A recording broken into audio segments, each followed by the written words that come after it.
Today on Faith on Tap, DOGE, the Department of Government Efficiency. With so many hot-button topics, flaming opinions, and public scrutiny, we have to ask if DOGE is doing the right thing for we the people. And Musk, regardless of public opinion, is beholden to President Trump. So can we see Trump's direction in leadership with Musk as a positive? I think Trump has a little bit more wisdom this term only because of his recognition of the providence of God in his life. I'm not saying he's a Christian. I'm not saying born again, but I definitely see him recognizing God more. You know, the scriptures say a fool says in his heart there is no God. There's this transition from foolishness to some sort of wisdom when we acknowledge, yes, there is a God. Maybe we could each benefit from a personal DOGE in our own lives as well.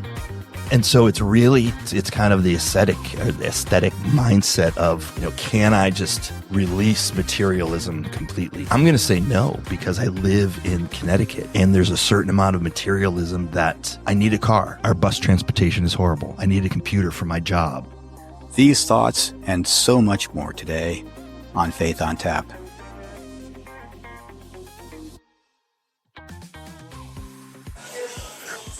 We are here at Witch Doctor Brewery in Southington, Connecticut, and we are enjoying food. Dennis, what food did you enjoy?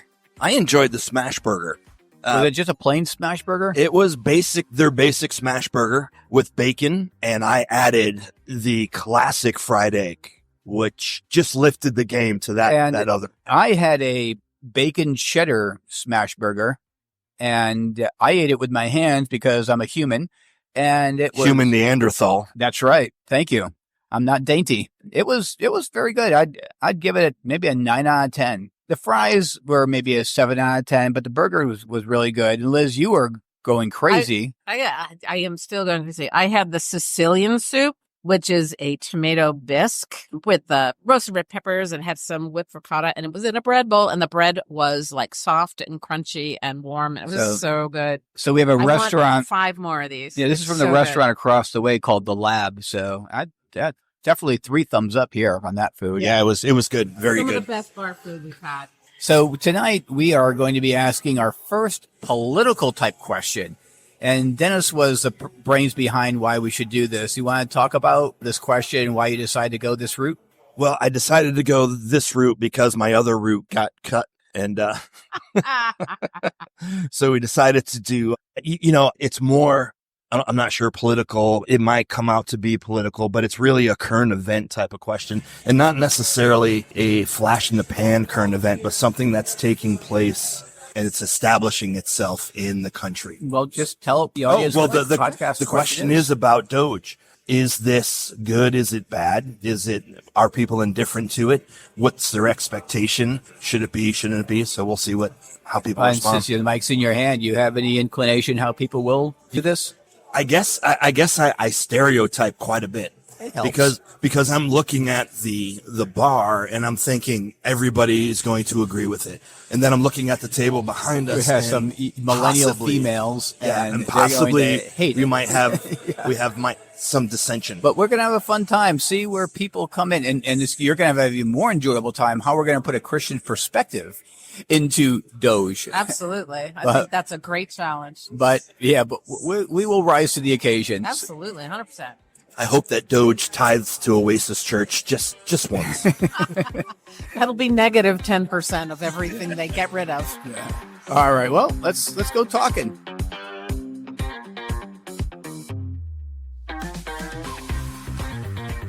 Okay, I'm sitting here with your name? Ethan. Ethan, I have a question for you. What are your thoughts about the government agency DOGE?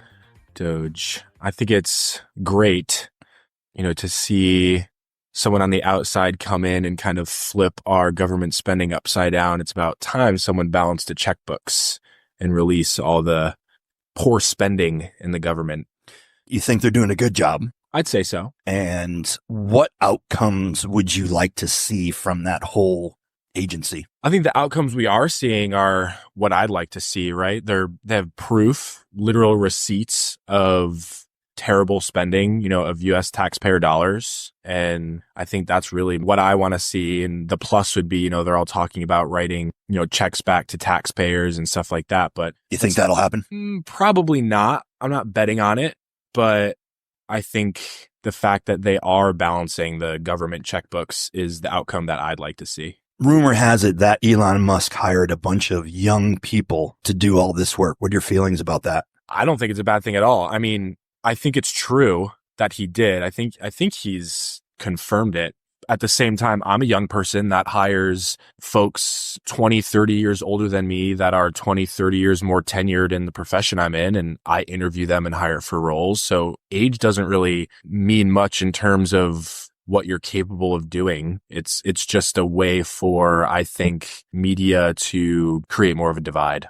And what do you think about Elon Musk? Do you think he's going to take a lot of heat for heading up this agency? Absolutely. I mean, he's already teaming up with one of the most hated humans on the planet, Donald Trump, also one of the most liked humans on the planet. So it's True that. tough. I think he's already gotten a lot of shade thrown at him. I mean, you've seen the left kind of slander his name for what he's doing, and really he hasn't done anything bad. It's just they're trying to make it look bad. And so how old are you? I'm 23. And do you find that most of your generation, most of your age group feels the same way that you do? Absolutely not. Oh, really?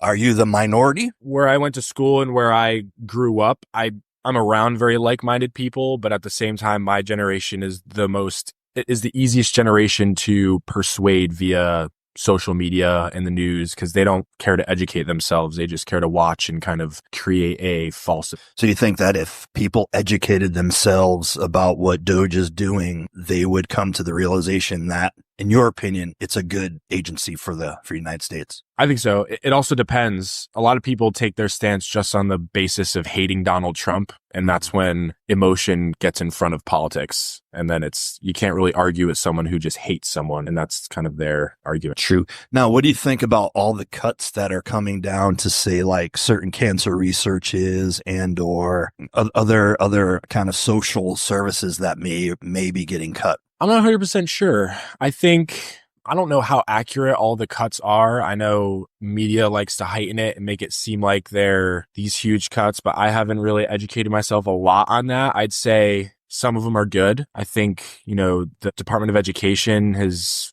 kind of been a leech in terms of educating our youth, in terms of like cancer research. If they're really cutting a substantial amount, I wouldn't say I love it, but if it's kind of one of those short-term losses for a long-term gain, I could see why it's happening, right? I think they're just kind of pulling everything to look at it all, bigger picture, and then take it from there.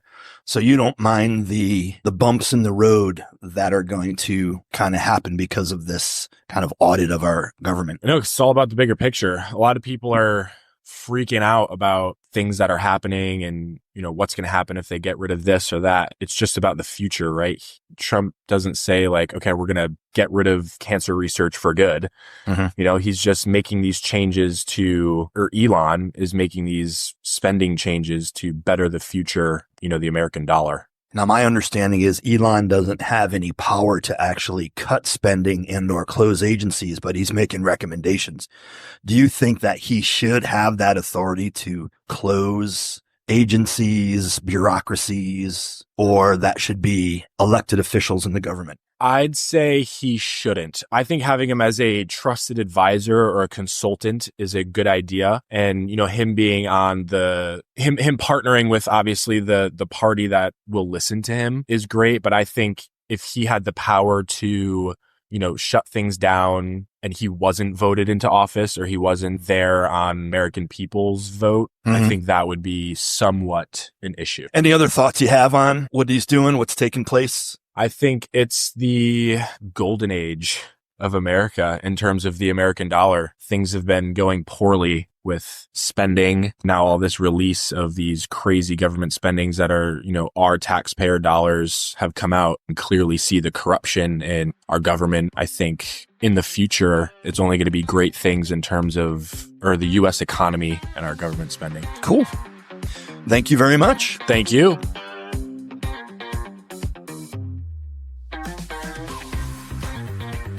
What are your viewpoints on DOGE? Good, bad, indifferent? I think it's the best thing that ever happened to us. And why is that? So I just got into a friend of mine who's a liberal. He was probably one of many babysitters that I had when I was a child. Right. His mother was the executive secretary of my dad and my uncle's business, Okay. and was like another grandmother. Our politics are not the same. Coming from a family business, owning a business, and running businesses for myself and my partners and my dad and my uncle, we always wanted to know where our money was going. And if we're losing money, we need to figure out how and why. And I try to tell David, my friend, that when my landscaping company was losing business, my partner and I were trying to figure out where's it going. And we were losing it from our employees. They were skimming off the top. They were claiming that they were working more hours than they were. We had one employee who, I'm on one side of the property. I come to the truck and trailer to get equipment out of the trailer. The entire trailer's gone because my partner had left. He unhooked it. The entire trailer was gone. All our equipment was gone. That's terrible. Yeah. So you're seeing how something personal like that affected your life. You can see how DOGE. Because I want to know where our tax dollars are going. Right. Why wouldn't anybody want to know? That's a great question. Why wouldn't everyone want to know? I mean, come on, people. Yeah. That's our money. We worked hard for that money. And being now that the cards are flipped and I'm on disability, what about my nieces and nephews? Right. What about their kids? Right. And for anyone not to want to know blows my mind. It really does. Mine too. I mean, it's like when I look at the million. We have people right now in Western North Carolina Devastated for the hurricane. devastated. Yep. The government wasn't there to help them. They were not. The people that were there were the local people. Exactly. Coming together, hot wiring bulldozers and excavators, Right. plowing through rubble and everything to make a road so they can get to the elderly couple at the top of the hill that hadn't seen anybody in a week. So your view basically is, of course, do more of it. Don't More stop. of it. We have to. Yeah. If we have no accountability on where our money's going, then every legislator, Republican or Democrat, needs to leave. We are the boss. Exactly. The people are the boss. We the people at the top of the Constitution. It doesn't say we the government Right. or we the politician. It says we the people. And you wouldn't care if they caught Democrats or Republicans in the till. It doesn't matter to you. It doesn't matter to me. Yeah, exactly. Now I'm just an American patriot who wants our country back. Yeah. I want what I had when I was growing up in the 60s and the 70s and the 80s, where we could leave our doors open. Yeah. We have to hold all of our politicians, our representatives, accountable.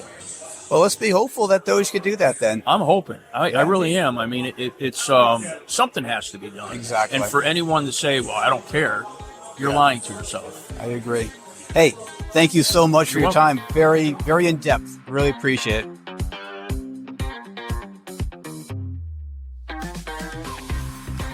And to my right, I have Liz. So, Liz, what do you have to say?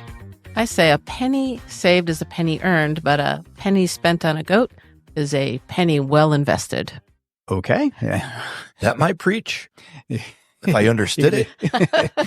I just think she likes goats. I think There might be that little hinge of truth. And that's the voice of not Dennis, but the czar of charity. Ooh, how I would love to carry that slate. I'll accept it as a prophetic utterance. Speaking of utterances, we're talking about DOGE, the Department of Government Efficiency. Is it good or is it bad? Dennis, you're the one who really wanted to go this route. So what was your thinking behind this? Give us a chance to hear people's thoughts about just something that's current going on that's kind of affecting our country overall. And it's something that's been in the news quite a bit. There seems to be two extreme schools of thought on it. People either love it or people hate it. And those two schools are very verbal in their representation of that. And so I thought it would be really good to hear what just the guy sitting at the bar thought. Let's get right into that then. I know I talked to David. David was a profound thinker. He had a lot to say. He was focusing on the importance of accountability in the sense of he had a family business and someone was taking some money. And it was only because the good accounting that was able to figure out the situation. Then we had someone named Ethan Nathan. I think you interviewed him, Dennis. I did. He was a younger man, 20 something. I think he said 23. And he was very well spoken. You can tell he was conservative leaning in his politics and or life. And one of the questions that I asked him, I said, is this common stream of thought with people your age? And he said, absolutely not. That most people just don't care and or are mad because the media pushes mad and they just follow what kind of almost the carrot in front of the horse type of thing. Yeah, no, he was very, very well spoken and he had a lot to say. I will say that there's some interesting data coming out about the leanings of the Gen Z people. And it's really interesting in the sense that there's a huge dichotomy between males and females. And I'm going to make these numbers up, but they're fairly close to accurate. It's like 80% of Gen Z males are conservative and like 80% of the Gen Z females are liberal. And people are saying, well, since politics now means everything. It's just so weird because I was talking to my brother yesterday. It's like when we're in college talking about stuff, we talk about politics. It's like, it meant nothing. It was just like, right. Oh, yeah, so I'm a communist. Oh, okay, whatever. Anyways, did you see the Red Sox last night? It just didn't mean anything. And now it does, which is probably for the worst. But there is that dichotomy now between the Gen Z males and females. And they're talking about having problems. Even guys marrying right now is already becoming an issue because of how the courts are with female, how the judges side with the females and guys can lose everything along with the lifestyles of men and women now. And then you add this wall of politics. People are afraid that there's not going to be a lot of marriage in the next 10 years. There was an article in Breitbart that talked about some type of wedding show, those, whatever, 90-Day Fiancé or whatever. And the bride at the altar, the bride found out that either the groom was a conservative or didn't support Black Lives Matter or something. And she stopped the wedding. I saw that. And wouldn't marry because he was a conservative and or had conservative leanings or something like that. They had 90 days to figure that out. Right? Or they just jumped into it and it was, I'm in charge of getting the show prep going, and I was telling Liz and Dennis that it was just difficult to get a Christian spin on this topic. Now, the things I came up with is that stewardship. Okay, so are you a good steward with money? Okay, that would be important. And justice, I guess, in a sense that justice is the money going to just causes. We talk about that. Truth, yeah, obviously you want. The truth shall set you free. And we have to is this money going to something which has a worldview that are agreeing with? Right. So I'm not sure if anyone could think of any other Christian perspectives than that. Well, no, I mean, I don't think you have to we don't have to stretch ourselves over, I think, stewardship. I think the truth and values that we as Americans embrace and not necessarily just a small contingent of a political party. Yeah. Well, I got a list of things. Stewardship is, of course, going to be number one. We have enough Bible verses to support that. And care for the vulnerable. A lot of people are worried that Elon and his group are going to be doing so much deep cuts that they are going to cut things that are actually going to hurt the people who are vulnerable. And that is something that is very clear in the Bible, that we are supposed to take care of people who cannot take care of themselves. Mm-hmm. So I think that's something, and that goes down to my next thing is wisdom in government. That is an oxymoron. Yeah, and it shouldn't be. That's the problem. So here we have a very enthusiastic man who's very intelligent, but it doesn't necessarily mean that he's going to always he'll make intelligent decisions. Right. But I'm not convinced that on his own he can make wise decisions. And he chose a whole group of young people who are also intelligent and very good at what they do. But if they're not backing that up and following through with, when he brings this forth and it's not being addressed by people with wisdom, I think that's going to fall short of a biblical point of view. You can read in Proverbs and First Kings and Romans, where it talks about the wisdom in government has to be upheld. And so I do worry that he will be given a free hand in some things and that there won't be the wisdom behind it. I'm not doubting his intelligence and his thoughtfulness at all. I just want to make sure that the people who are doing the final thing are using their wisdom correctly. Well, it's my understanding that Elon is just bringing suggestions. Yeah. He's not. Yeah, he has no He authority. has no power. But yes, my concern is that people will just say, yeah, that sounds good, instead of doing the due diligence to make sure that this is, if all of it will sound sparkly and exciting on paper, look at all the money I'm saving. But if it's not followed up with wisdom, who is this affecting that really should not be affected in this negative way? There's plenty of people that need to be cut off, whatever the role is, but there's plenty of people that are they're going to fall through, the cracks, and they have to be protected. In that context, Marco Rubio talked about, I think, 80-something% of USAID contracts were canceled. So there is 20% out there that they're still funding. Yeah. But, transgender studies with dogs, I don't see them. Yeah, both of my dogs had no confusion about who they were.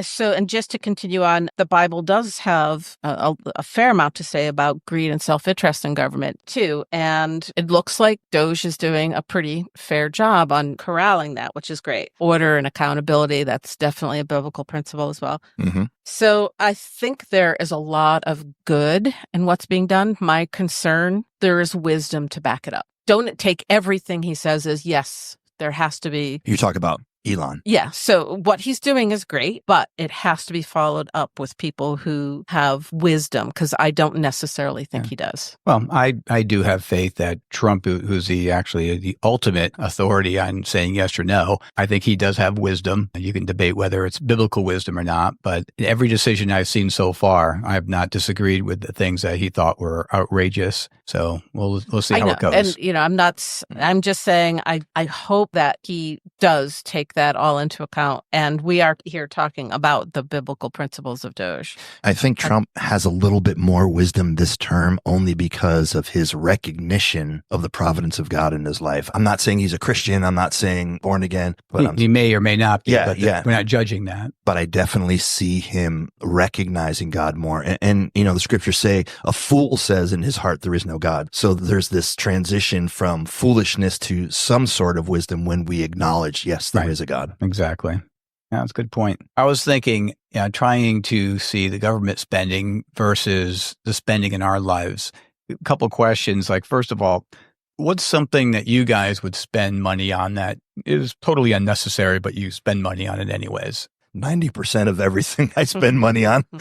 Oh, I don't think it's 90%. No, but as a Westerner, it feels that way. Is there something that you would like to say that, yeah, I probably spend money on this and it's not necessary at all, but I do it? If it's a hobby, I mean, you can justify a hobby as long as you're not hurting anyone with it. As I thought about your question, really, there's a lot of daily decisions that I make to spend money. And it's not a lot. It's the coffee over here. It's the pack of gum over there. It's just these little things. It's the little $6.99 a month subscriptions on my iPhone. It's all of these things that just kind of add up. And when you really think about it, I don't need it. Like, I don't need 3 scanner apps on my phone that I'm paying $5.99 a month for. But yet I use 3 scanner apps on my phone that I pay $5 because different app does a different thing. And so it's really, it's kind of the aesthetic mindset of, can I just release materialism completely? I'm going to say no, because I live in Connecticut and there's a certain amount of materialism that I need a car. Our bus transportation is horrible. I need a computer for my job. Yeah, well, those types of things. Those are what's a necessity and what's a need. I mean, nowadays, I think a car is a need for most people. Right. We're privileged to have cars where most of the world, third world countries, they ride a mule. Yeah. When I was thinking this question, I try to justify all my spending on something that's not necessary, but it's also a very practical thing, whether it be spending stuff on seeds for my garden or for something for my tractor. But I think if I'm going to purchase a bottle of bourbon, I can't think of any need I have for it besides I enjoy a glass once in a while. I can do without it if I needed to. If the budget was such, I would definitely cut that out first. That's one thing I was thinking that would be totally unnecessary, but I still use it. You have anything, Liz? It seems recently I've spent a disproportionate amount of money on curtains and window dressings. Pretty practical, though. Of course, we're in the room that has 0. Uh-oh, and what's going to happen tomorrow? This room will be curtain dressed and ensconced. Where's the walls? And other than that, I think I will splurge on family meals. That you cook. Yeah. See, Sandy and I will splurge on, because we're empty nesters will go out to dinner or not even go out to like DoorDash, which doubles your dinner price. But you're feeling lazy on a Friday night and there's absolutely no reasonable rationalization to use DoorDash. Just get in your car and drive the 5 minutes and get your own food. And so that's one thing that would be the first thing to go. How often do you do that? Every Friday. Oh, once a week. Yeah. Exactly. Like 6 times a It's a week. date. It is.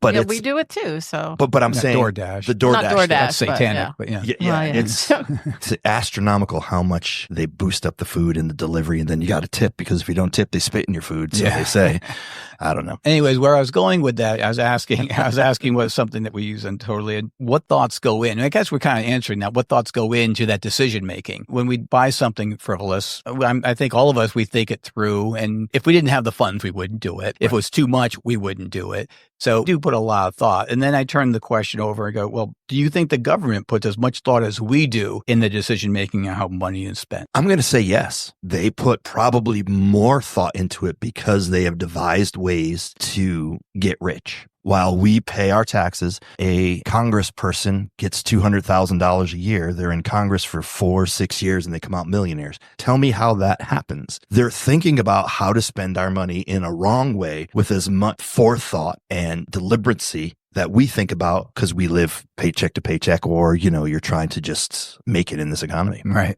On that same note, there's an economist, Milton Friedman, and something, I don't read a lot of economists, but one thing that he said that just stuck out with me about spending money, he says at the highest levels when you spend your own money on yourself. So if it's your money, it's on you. You're going to be doing a lot of thinking. You're going to be concerned with the quality. You're going to be concerned with the value. So that's the highest. The next step down is spending your own money on someone else. So now you're concerned about the value because it's your money, but not as concerned on the quality of the object. Then we go one step down, spending someone else's money on yourself. Now it's not my money. You're going to be concerned about the quality of it.